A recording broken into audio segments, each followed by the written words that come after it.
Hey friends, it's Laura with Laura B Floss Tube. Welcome or welcome back. I'm so glad you joined me today. There are 22 of those super cool star blocks, and I have 8, which is pretty good, honestly, because I mean we have like 9 weeks for the sew along, so really I feel like if I did a few a week, then I'll be fine for when we start assembling. But you probably know that I like to work ahead. I like to be way ahead of the game.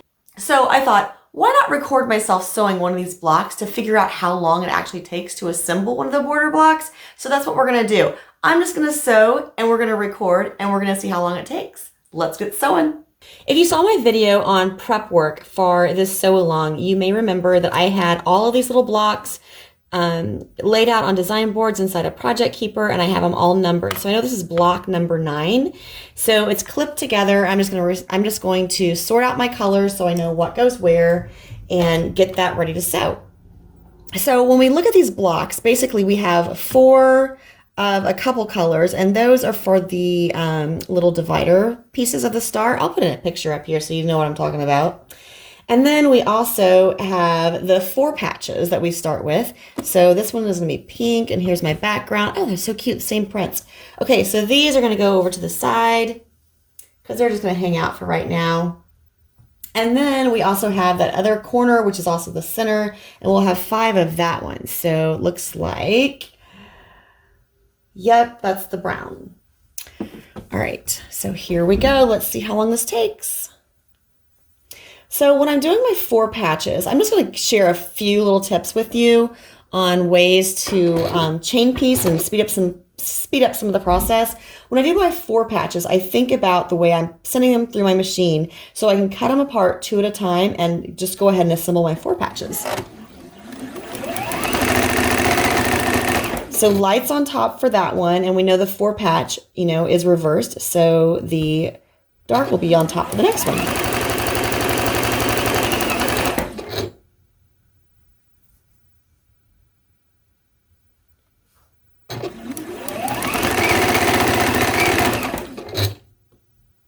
Now I've made 8 of these so far, so I might be a little faster than I was at the beginning, but this is a new day too, so who knows. I also know all of these little pink squares go into making the 4 patches. So when I'm out of pink, then I know it's time to quit.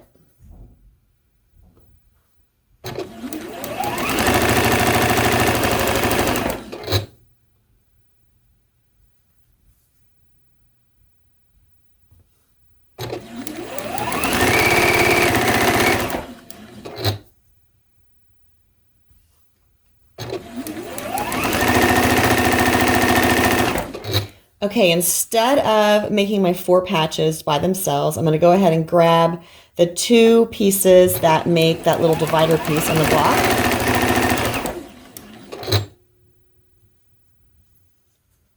Send all of those through.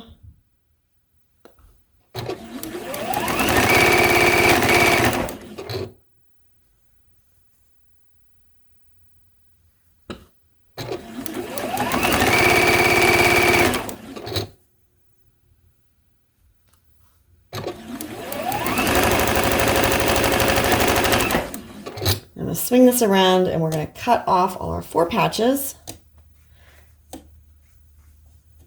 And they are ready to send through just the way they are. Now, when I'm doing 4 patches, I like to press my fabrics to the dark, away from the background.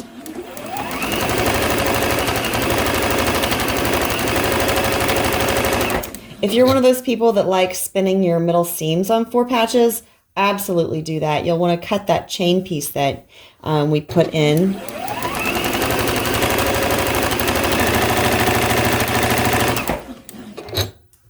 Some blocks that really helps to get rid of some bulk in the middle of your 4 patch. This one, I don't know. I haven't really seen it being a huge problem, so I'm probably not going to worry about that.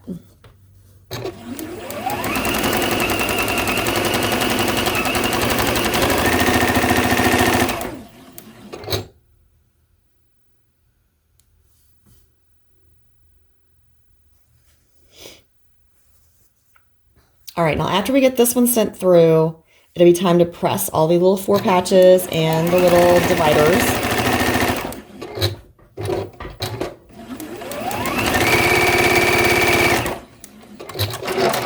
easily gets cut off the machine. And I'm just using my thread cutter on the side of the machine to cut these apart. We'll swing around to the ironing board and press them and come right back here.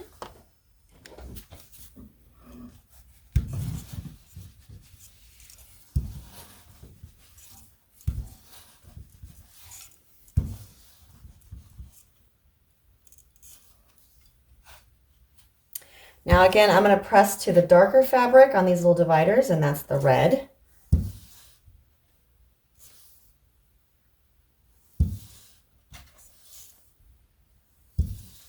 This is such a cute block. It would be adorable just to do this as a quilt. Our next step for this block is do the easy corner triangles.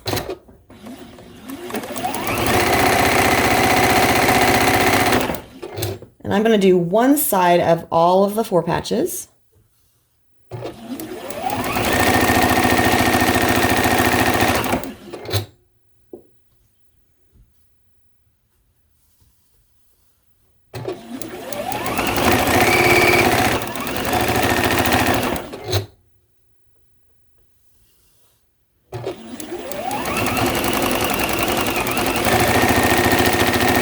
You might notice I have some washi tape here, and that just helps me line up those corners without having to mark them. They actually sell some seam guide tape that you can get for your sewing machine. I just honestly measured it out and used just some plain decorative washi tape. It's been there for a while, so it's holding up well.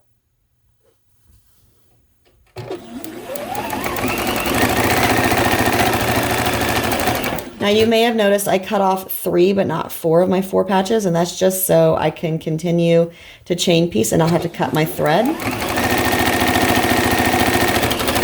Now I don't really have a problem with my Juki coming unthreaded very often, but the less times that you have to cut the thread, the less chance you have for it to come unthreaded.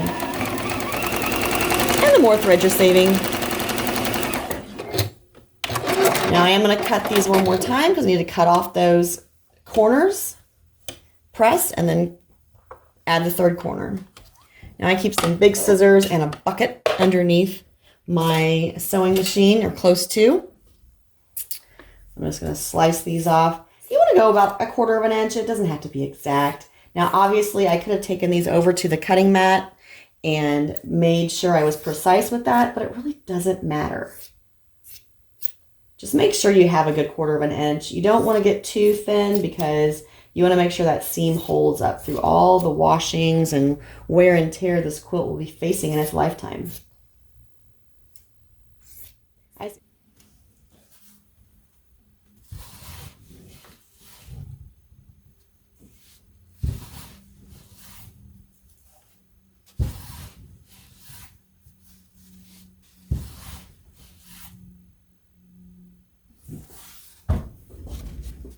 All right, now we have these tan or brown cocoa, I guess, I don't know, colored squares to put on one of the corners. Now this fabric is not directional, so I don't have to worry about which corner I'm putting it on.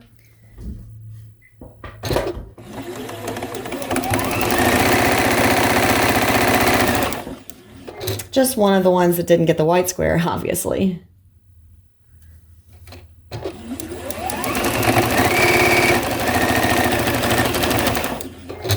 You may have noticed that edge wasn't perfectly aligned, but it's going to be close enough, I promise. We'll sort it when we sew the block together.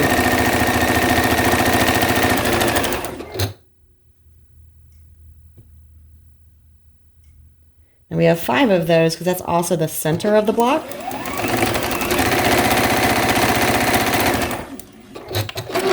Cut these off again, cut off those corners.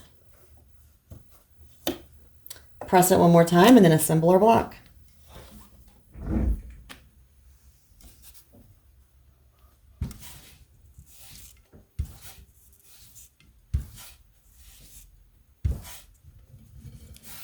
How'd he come along?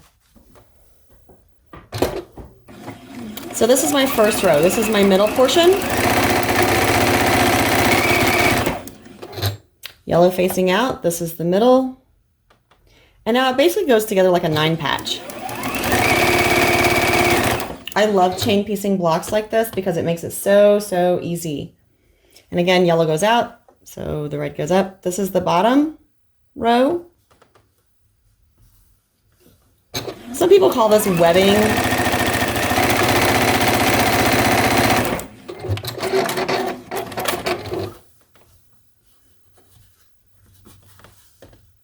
But basically what's going to happen, I'm going to have all three of my block rows together in the orientation they're supposed to go. So I can just go ahead and sew it all together.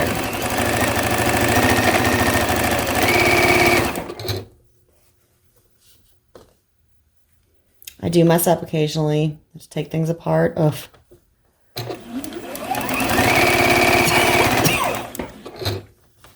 Excuse me.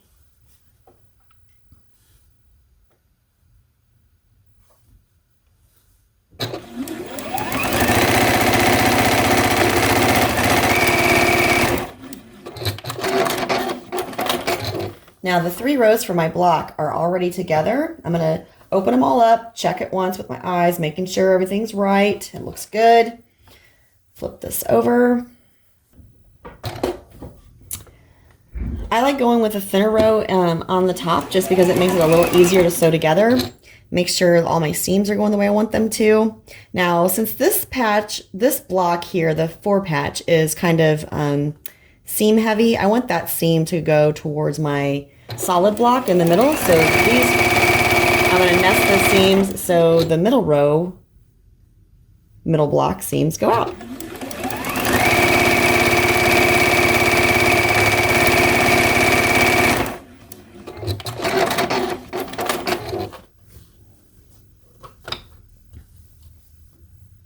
Again, just to make sure that middle row goes the way I want it to. Make sure it goes up.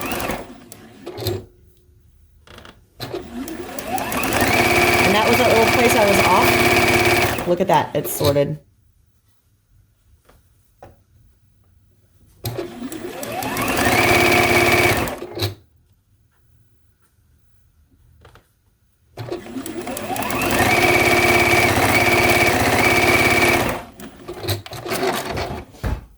Okay, we're back at the ironing board. We're going to give it a good spray and a press. Going to put our wooden board on it. It's my makeshift clapper, I guess you would say. My dad was a woodworker and he had a bunch of scrap lumber left over. And a few years ago, after he had passed away, I asked my mom if I could have some of those pieces just to have for my quilting. So it's kind of cool. Dad's part of my quilting. Now I'm going to put this on there just for a few minutes, and we have a block done. Just to keep myself organized during this sew along, I like to pin the number onto my block, so I know this is block 9, because I'm not assembling them right now. Now when I get all 22 of my border blocks done, I'm going to give you a secret and tell you that I'm definitely going to go ahead and put those outer borders together, and they'll be ready when my quilt top center is assembled and ready for them.